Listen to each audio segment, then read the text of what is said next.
जय हिंद। आप सभी स्टूडेंट को स्वागत है आप सभी छात्रों का आज की क्लास में।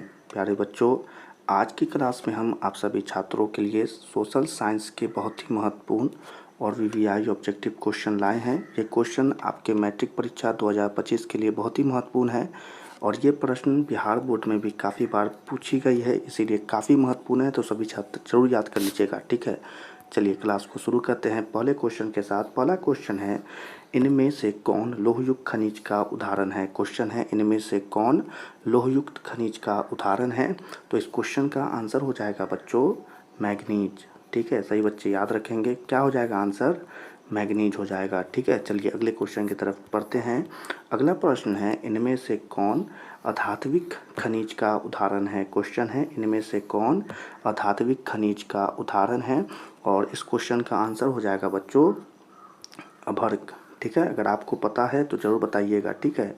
अभर्क इसका आंसर हो जाएगा और सही बच्चे याद भी रखेंगे इस क्वेश्चन के आंसर को, ठीक है। चलिए अगले क्वेश्चन की तरफ बढ़ते हैं। अगला प्रश्न है, छत्तीसगढ़ भारत का कितना प्रतिशत लौह अयस्क उत्पादन करता है। क्वेश्चन है, छत्तीसगढ़ भारत का कितना प्रतिशत लौह युक्त उत्पादन करता है और इस क्वेश्चन का आंसर हो जाएगा बच्चों 20%, ठीक है। सही बच्चे याद रखेंगे, क्या होगा इस क्वेश्चन का आंसर 20%, ठीक है। चलिए अगले क्वेश्चन की तरफ बढ़ते हैं। अगला प्रश्न है, मैग्नीज उत्पादन में भारत का विश्व में कौन सा स्थान है। मैग्नीज उत्पादन में भारत का विश्व में कौन सा स्थान है। तो इस क्वेश्चन का आंसर हो जाएगा बच्चों तृतीय स्थान है, ठीक है बच्चों। क्या हो जाएगा, तृतीय स्थान है। सही बच्चे याद रखेंगे इस क्वेश्चन के आंसर को, तृतीय। चलिए अगले क्वेश्चन की तरफ बढ़ते हैं। अगला प्रश्न है, 1 टन इस्पात बनाने में कितना मैग्नीज का उपयोग होगा। क्वेश्चन है, 1 टन इस्पात बनाने में कितने मैग्नीज का उपयोग होगा और इस क्वेश्चन का आंसर हो जाएगा बच्चों 10 किलोग्राम, ठीक है। क्या हो जाएगा इसका आंसर, इसका आंसर हो जाएगा बच्चों 10 किलोग्राम। सही बच्चे याद रखेंगे, ठीक है। चलिए अगले क्वेश्चन की तरफ बढ़ते हैं। अगला प्रश्न हो जाएगा बच्चों, उड़ीसा किस खनिज का सबसे बड़ा उत्पादक है। क्वेश्चन है, उड़ीसा किस खनिज का सबसे बड़ा उत्पादक है। तो इस क्वेश्चन का आंसर हो जाएगा बच्चों, यहाँ पर इसका आंसर हो जाएगा मैग्नीज, ठीक है बच्चों। याद रखिएगा क्या हो जाएगा आंसर, मैग्नीज हो जाएगा। इस क्वेश्चन का आंसर है मैग्नीज। चलिए अगले क्वेश्चन की तरफ बढ़ते हैं। अगला प्रश्न है, एल्युमिनियम बनाने के लिए किस खनिज की आवश्यकता पड़ती है। क्वेश्चन है, एल्युमिनियम बनाने के लिए किस खनिज की आवश्यकता पड़ती है। तो इस क्वेश्चन का आंसर हो जाएगा बॉक्साइट की आवश्यकता पड़ती है, ठीक है। सही बच्चे याद रखेंगे, क्या हो जाएगा आंसर, बॉक्साइट की आवश्यकता पड़ती है, ठीक है। चलिए अगले क्वेश्चन की तरफ बढ़ते हैं। अगला प्रश्न है, देश में तांबे का कुल भंडार कितना है। क्वेश्चन है, देश में तांबे का कुल भंडार कितना है। तो इस क्वेश्चन का आंसर हो जाएगा 125 करोड़ टन, ठीक है बच्चों। क्या हो जाएगा आंसर, 125 करोड़ टन। चलिए अगले क्वेश्चन की तरफ बढ़ते हैं।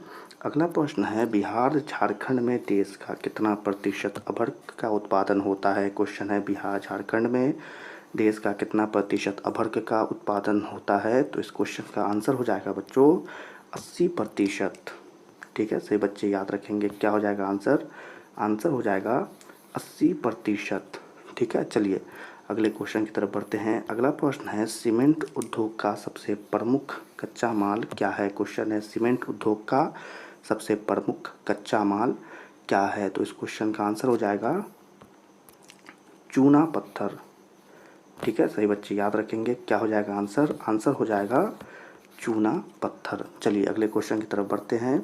अगला प्रश्न है, किस राज्य में खनिज का तेल का सबसे विशाल भंडार है। किस राज्य में खनिज तेल का विशाल भंडार है। तो इस क्वेश्चन का आंसर हो जाएगा असम में इसका विशाल भंडार है। सही बच्चे याद रखेंगे, क्या हो जाएगा आंसर, आंसर हो जाएगा असम में इसका विशाल भंडार है, ठीक है बच्चों। चलिए अगले क्वेश्चन की तरफ बढ़ते हैं। अगला प्रश्न है, भारत में किस स्थान पर पहला परमाणु ऊर्जा स्टेशन स्थापित किया गया था। भारत में किस स्थान पर पहला परमाणु ऊर्जा स्टेशन स्थापित किया गया था और इस क्वेश्चन का आंसर अगर आपको पता है तो ज़रूर बताइएगा। इसका आंसर हो जाएगा तारापुर,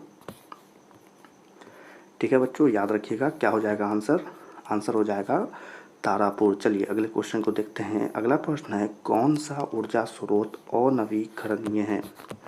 ठीक है, बहुत ही वीवीआई क्वेश्चन। कौन सा ऊर्जा स्रोत अनवीकरणीय है? और इस क्वेश्चन का आंसर हो जाएगा कोयला, क्योंकि कोयला एक अनवीकरणीय ऊर्जा स्रोत है। ठीक है, सही बच्चे याद रखेंगे इस क्वेश्चन के आंसर को। चलिए अगले क्वेश्चन तक पढ़ते हैं। अगला प्रश्न है प्राथमिक ऊर्जा का उदाहरण नहीं है। क्वेश्चन है प्राथमिक ऊर्जा का उदाहरण नहीं है, तो इस क्वेश्चन का आंसर हो जाएगा विद्युत। विद्युत प्राथमिक ऊर्जा का उदाहरण नहीं है। ठीक है बच्चों, याद रखिएगा, विद्युत हो जाएगा इस क्वेश्चन का आंसर। चलिए अगले क्वेश्चन की तरफ बढ़ते हैं। अगला प्रश्न है ऊर्जा का गैर पारंपरिक स्रोत है। ऊर्जा का गैर पारंपरिक स्रोत है, तो इस क्वेश्चन का आंसर हो जाएगा बच्चों सौर ऊर्जा। ठीक है, सही बच्चे याद रखेंगे, क्या हो जाएगा आंसर? आंसर हो जाएगा सौर ऊर्जा। ठीक है, तो चलिए इसी क्वेश्चन के साथ आज की क्लास की वीवीआई ऑब्जेक्टिव क्वेश्चन समाप्त होते हैं। आप सभी छात्र सारे प्रश्नों को जल्दी से याद कर लीजिएगा। ठीक है, तो चलिए सभी छात्रों से कहना चाहते हैं कि आज की क्लास समाप्त होती है। इस क्लास को अगर आपको पसंद आई हो यह क्लास, तो इस क्लास को लाइक कर दीजिएगा, और अभी तक हमारे चैनल को अगर सब्सक्राइब नहीं किए हैं तो सब्सक्राइब करके बेल आइकन को ऑल पर सेलेक्ट कर लें। और आप आज की क्लास आपको कैसी लगी कमेंट में ज़रूर बताइएगा, और अपने दोस्तों के साथ भी इस क्लास को ज़रूर शेयर करें। सभी छात्रों से मिलेंगे अगली क्लास में, तब तक के लिए आप सभी छात्रों को जय हिंद।